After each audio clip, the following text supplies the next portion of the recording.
I'm Dr. Patrick Andersen of Madison Maximized Living. Did you know that nearly half of all people have a problem with their hand, wrist, elbow, or shoulder? Did you know that there are chiropractors with special training in extremity adjusting that can help these problems? Upper extremity problems are usually quite evident with a checkup. There are pre and post tests that show lack of function, then those same tests improve, and quite predictably after adjustment.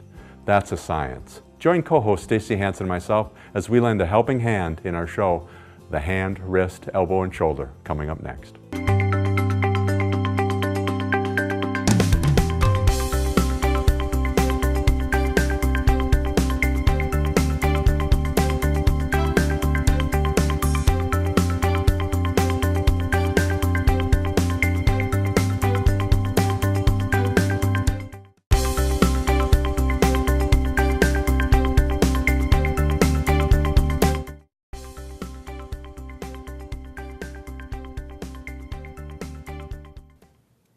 And welcome back to Maximize Living with Dr. Patrick Andersen. Today we're talking about the hand, wrist, elbow, and shoulder.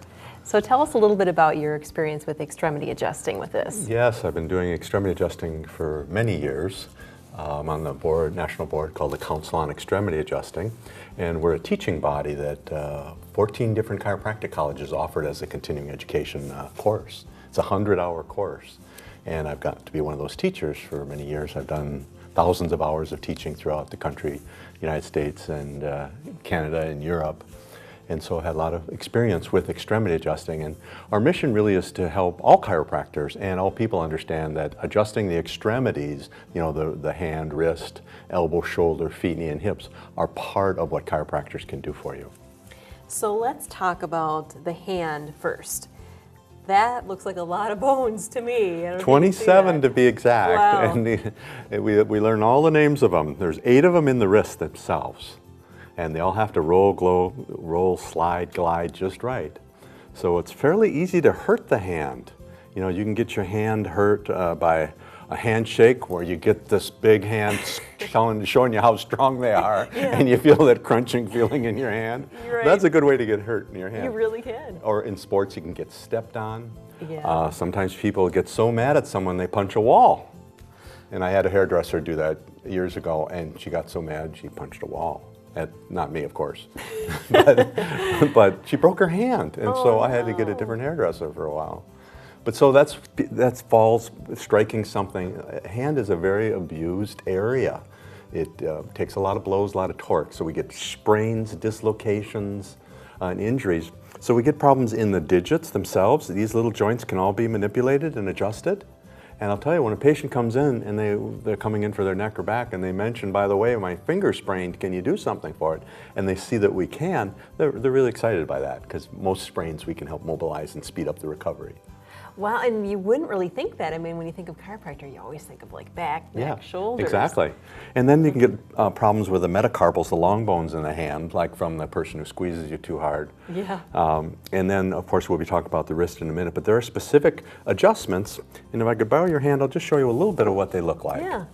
So we do adjustments. We set those bones specifically, and I'm not really doing it to you. I'm just kind of showing the way that works. And then we can look and see the alignment of the hand and the fingers and actually adjust the metacarpals for rotation as we need. In addition, a real common problem is the thumb right here. I would bet 1 in 10 people have problems with their thumb.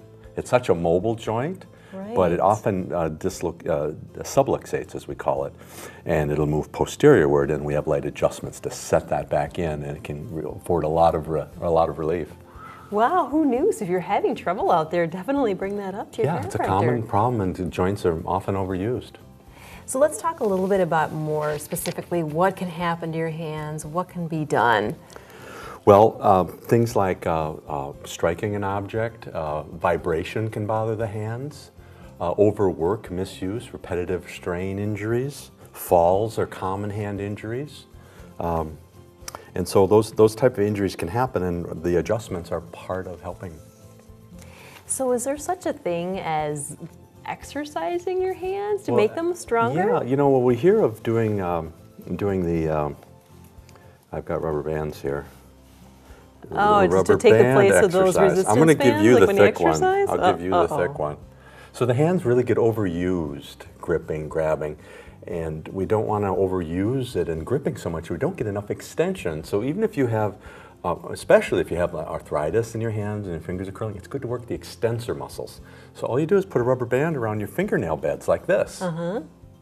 Oh, this is the hard, It's thick like the one. reverse I cry. can't do Just nearly as teasing. much. I didn't get a broccoli band, so I'm being nice today. But try doing that for a minute, and you really work the extensors of your hand. It's good for the thumb, all the extensors in the hand.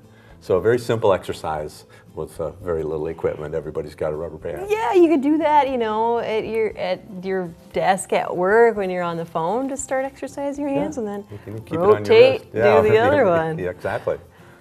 That's a great one to do. Any other ones, or just kind of the best one That's to do? probably one of the best ones there. Just spreading the fingers is good as well, just doing finger spreads without a rubber band. I feel like I'm getting stronger already. Yeah.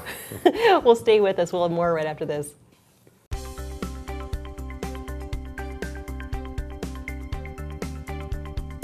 Have your questions for Dr. Pat answered on an episode of Maximize Living. Email Dr. Pat at cw57.tv.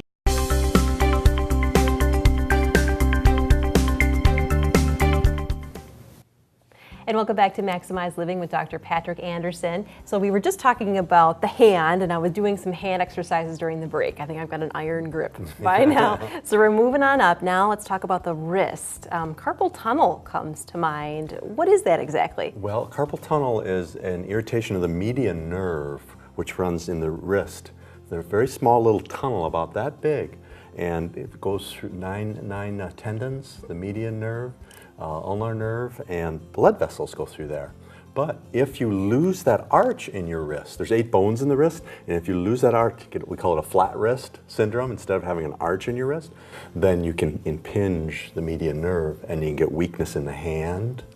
And so we have tests that we test your grip strength.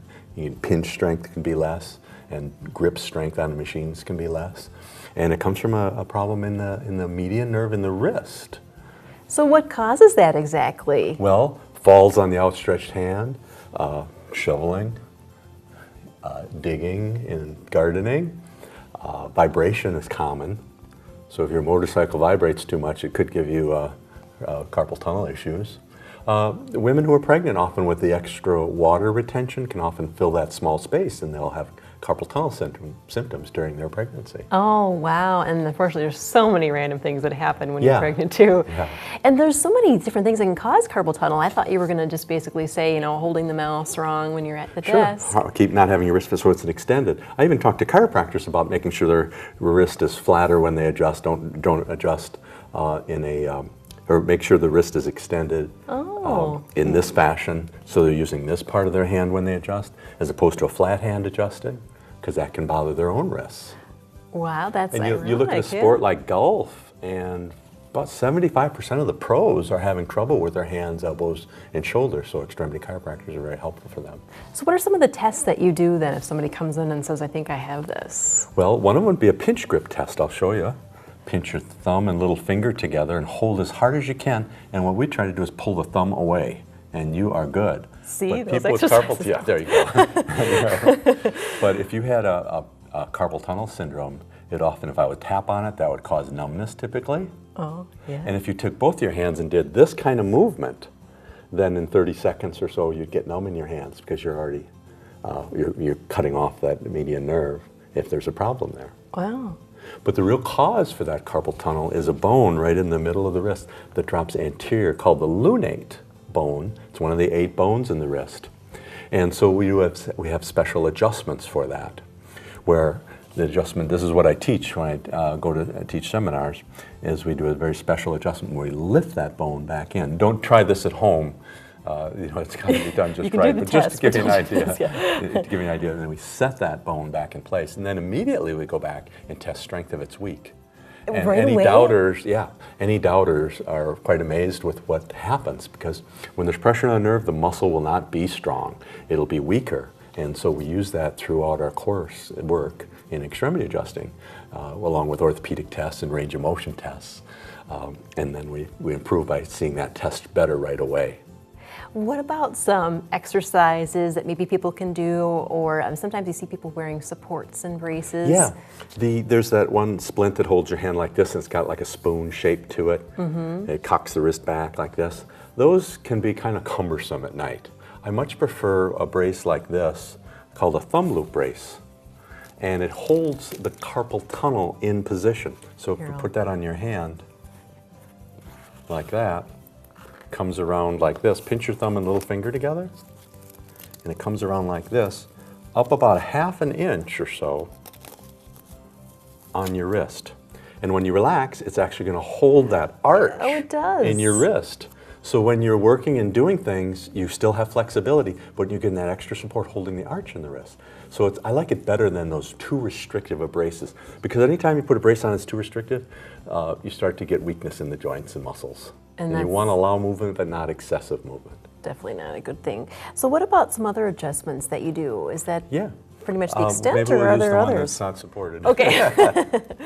So often there can be problems right here with a bone called the scaphoid. This is the most commonly fractured bone, and of course we refer that out right away if there's a fracture. But there are specific adjustments here. There are different bones. Whatever bone is tender or protruding or indented would be one we'd consider for an adjustment in the wrist out of 8 different bones. Wow, and there's so many bones to talk about here too. Well, right after this, we're going to move on up to the elbow.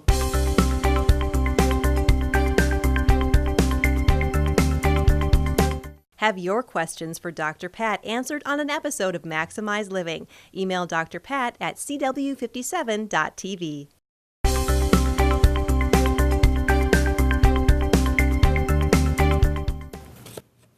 And welcome back to Maximize Living with Dr. Patrick Andersen. So we're about to talk about the elbow. How common is problems with the elbow with people? You know, about 1 in 10 people will have elbow problems at different times. And that's almost epidemic when you can see that. And it's common to have multiple areas be a problem. So it's not uncommon for me to find 3, 4 problems in the shoulder, 1 or 2 in the elbow, 1 or 2 in the wrist, and then 1 or 2 in the hand. So it makes the upper extremity almost non-functional when you get that much going on. And when you look at some sports like, say, tennis, I see there's something here called tennis elbow where you're constantly swinging like the that. wrong sized racket can do it. Also golfing, when I don't know if I'm not very good at keeping a relaxed grip when I golf. I'll squeeze too hard, and then the golf head takes the elbow for a ride, and the wrist and shoulder. So those are easy ways to get hurt. Throwing movements is hard, curveballs, fastballs, especially on younger aged pitchers who don't have good form yet. It's really important to check them. So what is tennis elbow exactly? Well, it's an inflammation of the radial head right here, lateral epicondylitis, where this bone will actually move posterior and lateral out of place. And when it does, there'll usually be weakness when we test strength, the triceps. So go ahead and resist neutrally, and then extend your wrist, and then don't let me push. And if you had a tennis elbow, you'd often be weak right there because this joint would interfere with that muscle strength. Oh, wow. Yeah. And so when that goes out of alignment, there's specific adjustments for that to set that back in place. Now, don't do this at home. Again, it's very artful, and it's not that forceful. But keep in mind, you know, the elbow does not extend much, so you've got to be a real professional when you're adjusting the elbow. This is not an adjustment for someone. Yeah. The elbow doesn't allow that. It doesn't take much pressure to cause a problem. Yeah, you can feel it. Yeah. There's not a lot of give there. Yeah. So right there, that would be the radial head. There's another condition, golfer's elbow, which happens right in here. Oh, the it's other also side. a wrist wrestler's elbow because of all the torque with wrist wrestling, that this bone can move posterior immediately. And there's adjustments like this to set that. What's unique, though, is if you have the problem with the wrist flexed and we test strength, you'll blow out on weakness.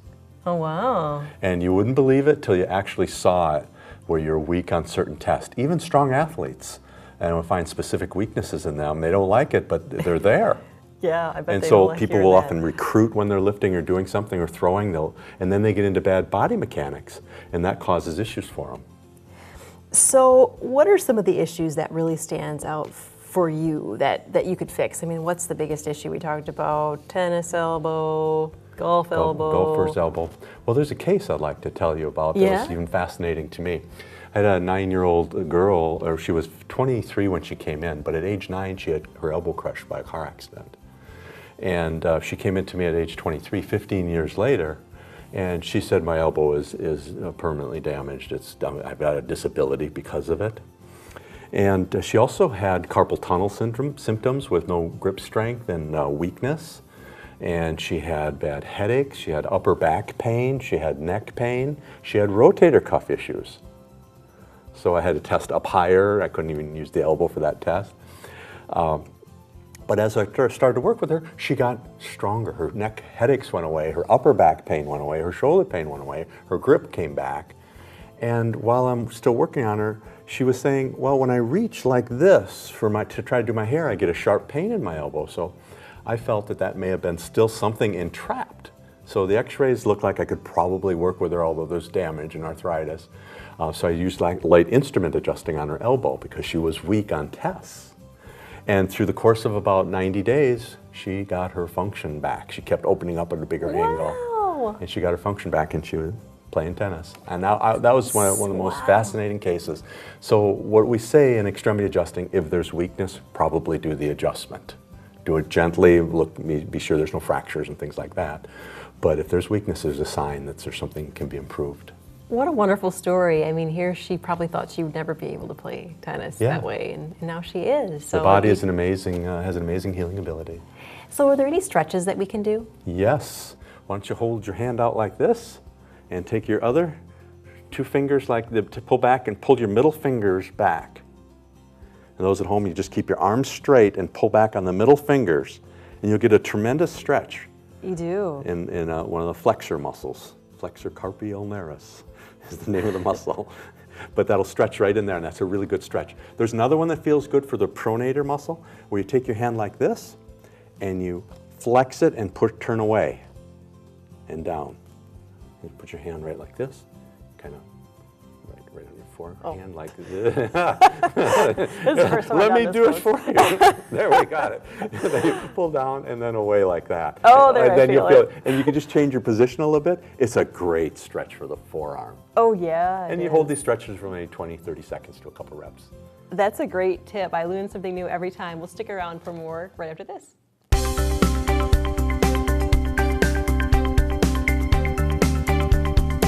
Have your questions for Dr. Pat answered on an episode of Maximize Living. Email Dr. Pat at cw57.tv.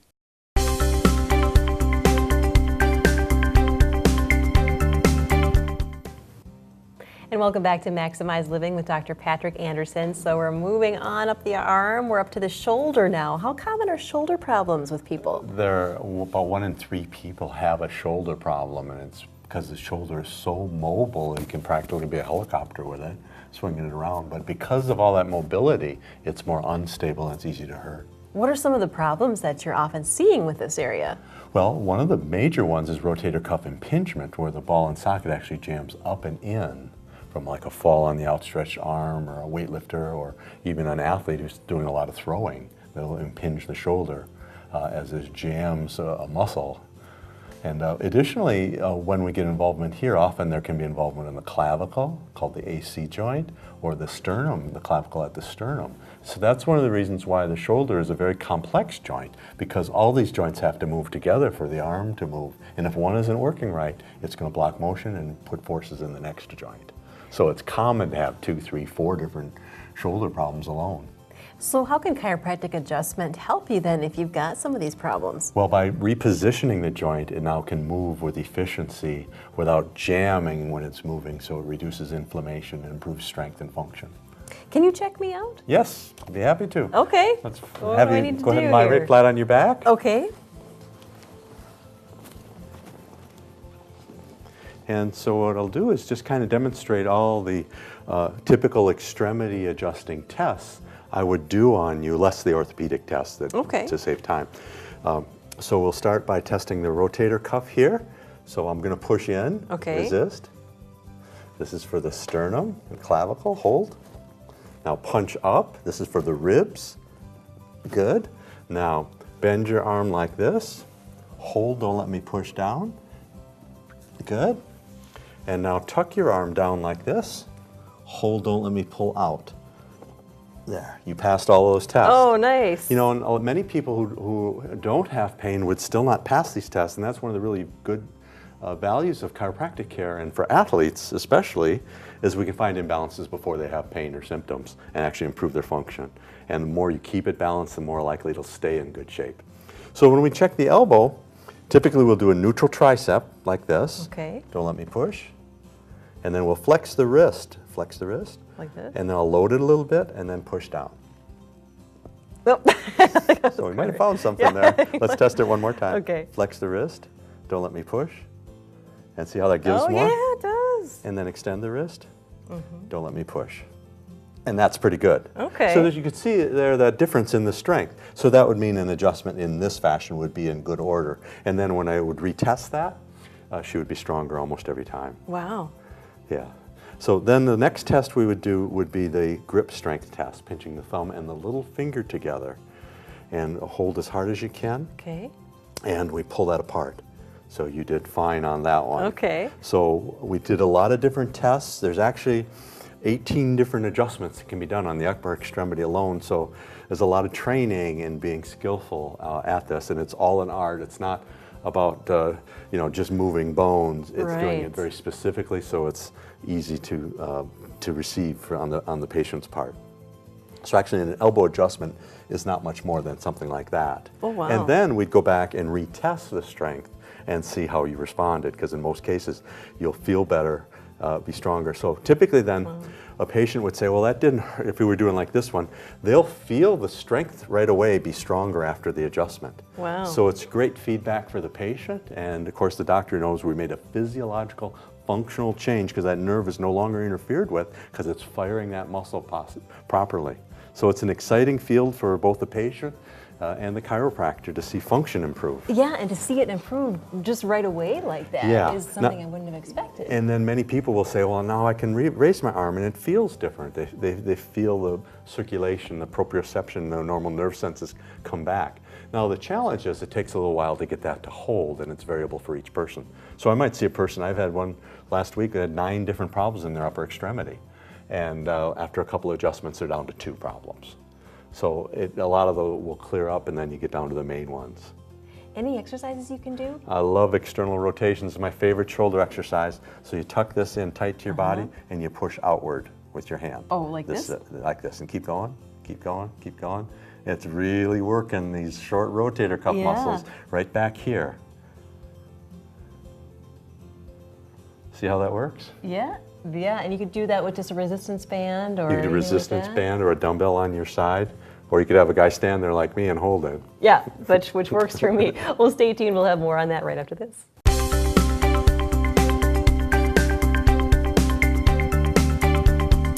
Have your questions for Dr. Pat answered on an episode of Maximize Living. Email Dr. Pat at cw57.tv. Thank you for watching. I hope you enjoyed our show on the hand, wrist, elbow, and shoulder. Whether you're suffering from a new sports injury or have chronic pain, everything has not been done until a good chiropractor evaluates you.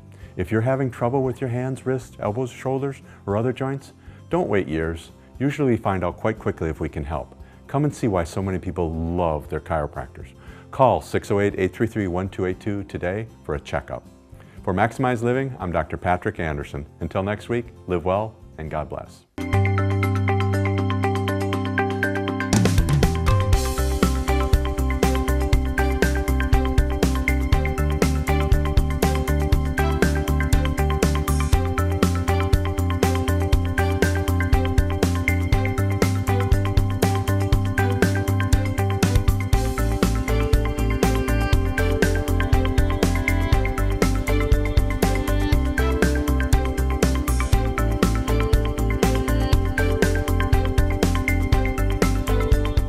Have your questions for Dr. Pat answered on an episode of Maximize Living. Email Dr. Pat at cw57.tv.